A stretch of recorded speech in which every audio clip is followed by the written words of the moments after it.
తాళపత్రి కథ ఎట్లా చూస్తున్నారంటే మా తాతలు అందరూ రాజరుల జాతకం చూసేవారు.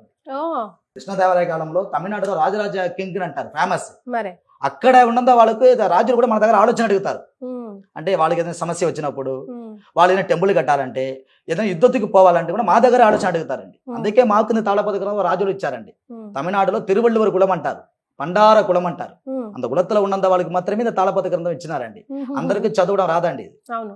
ఇంకా వాక్కు సిద్ధి, శివుని అనుగ్రహము, గురువుడి అనుగ్రహము ఉండిన వాళ్ళకి మాత్రమే తాళపత్ర గ్రంథం చదవడానికి వస్తుంది. అంత ఈజీగా రాదు. ఉమ్, అంటే దొరికింది అనుకోండి, ఒక మనిషికి దొరికింది అనుకోండి, వాళ్ళ జీవితం గురించి అక్యురేట్గా మీరే దీంట్లో తెలుసుకోవచ్చండి.